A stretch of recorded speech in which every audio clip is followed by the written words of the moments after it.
फटाके लावायची सवय असल्याने आता पहिल्यांदा फटाके ऐकायची सवय लावावी लागते. खरं म्हणजे तो पण एक लाड आहे.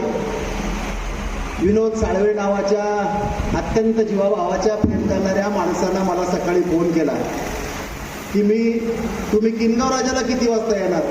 म्हणलं मी 10 वाजता येणार. म्हणजे कार्यक्रम तर 11च आहे. अरे म्हणलं मायातला कार्यकर्ताच मरण अजून, मायातला आयोजकच मरण अजून, पण 10लाच येणार. नाही म्हणे मला फटाके फोडायचे होते. म्हणलं काही फटाके फोडू नको, आल्यावर फोडू नको, काहीच फोडू नको. नाही म्हणजे मी फोडणार. म्हणलं तू जेव्हा फोडायचे तेव्हा फोड. विचारपीठावर उपस्थित असलेले महाराष्ट्र राज्याचे भाजपाचे प्रवक्ते, आमचे मित्र विनोदजी वाघ, खरेदी विक्री संघाचे माजी अध्यक्ष आदरणीय अशोक नाना जाधव, वैष्णवगडाचे ट्रस्टी पंढरीनाथ महाराज घुगे, शंकर महाराज, अत्यंत बालपणीचा चळवळीतला सहकारी विठ्ठल भाऊ चव्हाण, रामकिसन नागरे, रामदास भाऊ, सोसे साहेब, अभिमान उगले, वगदे मामा. आता तुम्ही म्हणसान वगदे मामा कस काय आहे ना, ते पुढं समजून तुम्हाला वगदे मामा कस काय.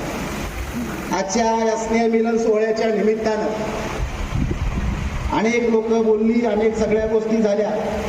माझ्या डोक्यात या कार्यक्रमाचं नियोजन या अर्थानं होतं की आम्ही सगळे WhatsApp, Facebook, Insta, story, reel या सगळ्या भानगडीत आमचे डोके हँग झाले.